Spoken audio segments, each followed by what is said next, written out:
I never thought I'd wake up one day and feel like my whole life flipped upside down. But here I am, standing in my kitchen in the dark, clutching a cup of coffee, staring at my empty phone. She didn't come home last night. Emily and I had been together almost 5 years. 5 years of laughter, road trips, inside jokes that made no sense to anyone else but us. I thought we were unbreakable. But something changed. Yesterday, she smiled at me like usual, but her eyes, there was a tension I hadn't noticed before. And the little excuses, just out with friends, needed fresh air, suddenly felt different. They felt like walls being built between us. I tried to convince myself it was nothing. Maybe she was stressed, overworked, or just needed space. But deep down, a voice whispered, something's off. I checked my phone. No messages. No missed calls. Only silence.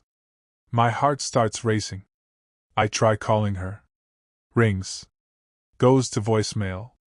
And then a text pops up. Busy. Call later. Busy. She's always busy. And I can't shake the feeling that this time, it's not work. It's not friends. It's something else.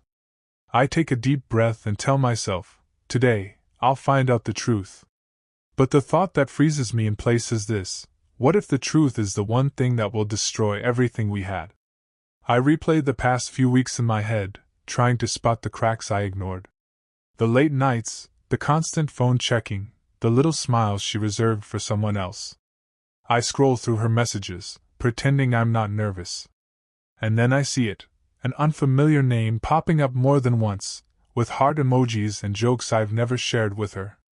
My stomach twists. I tell myself, maybe it's nothing. Just a friend. But even as I say it, I know it's not. I call her. No answer. Just another text. Busy. Call later. That's it. That's the straw that breaks the back of my patience. I grab my keys and decide to go to her apartment. I need answers. Standing outside her door, I hesitate. I hear muffled laughter from inside. My heart drops. Someone else is here. I take a deep breath. I have to know the truth. And then I wonder, what if the truth is more than I can handle? The door opens, and Emily stands there, looking surprised, then defensive. Why are you here? She asks, eyes wide. We need to talk, I say. Now. Her face hardens. About what? I hold up her phone. These messages. Who is he? She steps back, panic flickering in her eyes. It's nothing. I didn't want you to see this. Nothing? Emily, we've been together 5 years. We trust each other. Or at least I thought we did. She lowers her gaze. I got confused. I didn't mean to hurt you. I feel my chest tighten. Confused? You call this confusing? You've been lying to me. Her eyes well up. Please, don't make this a drama. It's complicated. Complicated. That word hits me like a punch. I realize right then that everything has changed. There's no going back. And I can't help but ask, can we survive this? I follow her into the living room. The tension is suffocating. Tell me everything, I demand. She hesitates. I met someone. I didn't plan for this to happen. I feel like the floor drops beneath me. Someone? How long? Weeks, she admits. Weeks. Weeks of smiles, kisses, shared jokes, and I didn't see it. I try to stay calm. Why didn't you tell me? I didn't know how, she whispers. I feel anger and heartbreak crash over me like waves. Do you even care about us? Her silence is louder than any answer. And I think, is this the end?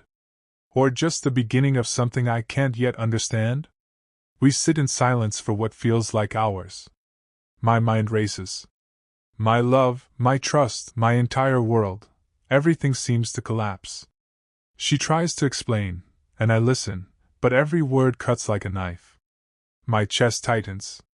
My throat burns. You should have come to me, I finally say. We could have worked through it. But instead, you kept it hidden. I was scared, she whispers. Scared? I shout, my voice cracking. You've destroyed us. You've destroyed me. Her tears fall freely now. Mine too. We're a mess of emotions, love, pain, and regret. And in the back of my mind, one thought won't leave: what do I do next? I leave her apartment. I need space. Air. Clarity. Walking the streets, I replay everything. Every laugh, every kiss, every promise, it all feels tainted now. I pull out my phone, scrolling through old messages, old pictures, trying to make sense of it. And suddenly, I see a text I had missed. It's from her, but it's not meant for me. I read it. My stomach turns. My heart sinks. And I realize there's more I don't know. What else is she hiding? I return to her apartment. She's sitting on the couch, head in her hands. We need to talk, I say, voice steady despite the storm inside me. She looks up, fear in her eyes. I told you everything. No, I reply. There's more. I saw the text. Who else? She hesitates, then breaks down. It's complicated. I don't know what I want. Her words are like acid on my heart. And I think, can love survive when desire and honesty are at war? We argue, yelling, crying, throwing words like daggers. I can't trust you, I scream. I didn't plan this, she cries. I don't even know who you are anymore. The air is thick with tension. I feel my knees weaken. My hands shake. And yet, despite the pain, a tiny spark of hope flickers. Maybe, just maybe, we can find our way. But will we? She finally opens up. I was lonely, she admits. I felt unseen. I didn't mean to hurt you. I love you, but I'm so lost. Her honesty stuns me. It's the first truth I've heard that isn't coated in fear or excuses. I feel tears sting my eyes. I love you too, I whisper, though my heart is heavy. But love alone isn't enough. Not this time. Can forgiveness exist when the heart is broken? Days pass in a blur. Sleep doesn't come easy. Every corner of my apartment seems to remind me of Emily. Her favorite mug left on the counter, the half-folded blanket on the couch, the playlist she made for us playing softly in my memory. I can't stop replaying the last few weeks, every late night, every excuse, every tiny lie I ignored. I walk around the apartment, touching objects that hold memories of her. I pick up a photo of us on our first road trip, the sun setting behind us, our faces glowing with happiness. My chest tightens. How could something so beautiful unravel into this mess? I sit down and pull out my old journal, flipping through entries I wrote when I first fell in love. Each memory stabs me with a strange mixture of pain and warmth. I can feel the depth of what we had and what might still be possible if we are brave enough to face it. I realize that love is messy. It's raw, exhausting, and sometimes painfully unfair.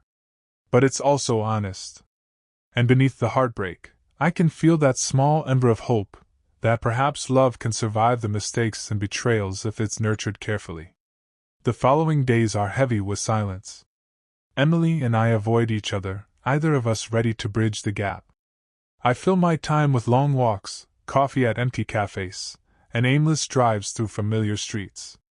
Everywhere I look, couples are laughing, holding hands, sharing what we once had.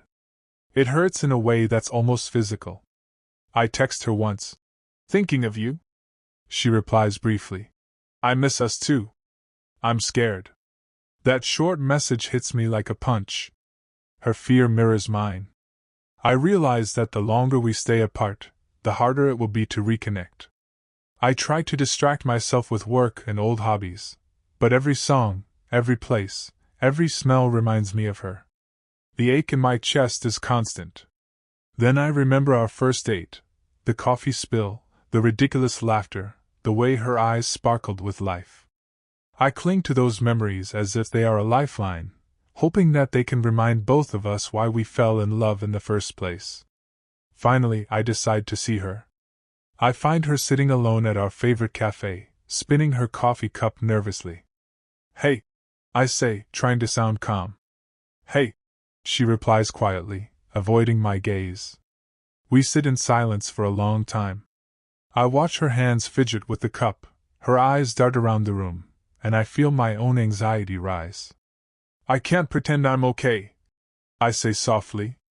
"I need to know if you still care about us." She swallows hard, her voice trembling. I do care. But I'm scared. Scared I'll hurt you again, scared I'll make the same mistakes." Her words twist my heart, but they also feel genuine. I respond. "We both hurt each other. But if we don't try, we'll lose everything." For hours we talk. About fears, regrets, insecurities. Each word, each confession feels like building a fragile bridge over the broken pieces of our relationship. By the end, exhaustion and relief mixed into something fragile and tentative. After the cafe, we walk through the park where we shared our first kiss. The memories wash over me. "Do you remember this spot?" I ask. She smiles faintly. "How could I forget?" We sit on the bench and watch the sunset. The sky glows orange, reflecting on the lake. I feel the nostalgia pressing in, the longing for what we were. "I want to trust you again," I whisper. "And I want to earn that trust," she answers. Every smile, every gentle touch, feels like the old Emily, but the memories of betrayal linger, reminding me that rebuilding won't be easy. We start rebuilding cautiously. Short coffee dates, long evening walks, quiet movie nights at home. Nothing grand, just small moments of connection. I notice little details. The way she reaches for my hand, the way her laugh returns, the way she looks at me when she thinks I'm not watching. It's slow. Painfully slow. Every smile is fragile. Every gentle gesture feels like a test. But with each moment, a small sense of hope grows. We talk openly, face the difficult topics, share our feelings without holding back. The love that brought us together is still there, fragile but alive. I realize that love isn't perfect. It isn't a storybook. It's messy. It's choosing to stay, even when fear and doubt whisper otherwise. Weeks later, I sit alone at the diner we used to frequent, reflecting on everything that has happened. Emily and I are still together, cautiously moving forward. The heartbreak, fear, confusion, they all taught me something invaluable. Love is messy. Relationships are fragile. Trust isn't automatic, it must be built, broken, and rebuilt with patience. Forgiveness doesn't erase pain, but it creates room to grow together. To anyone facing betrayal or heartbreak, listen, communicate, and don't ignore the signs. Pain can teach you how to love better, but only if you face it honestly. Emily and I still have work to do. Every conversation, every decision, every day is a choice. Love isn't a fairy tale, it's raw, painful, beautiful, and worth fighting for.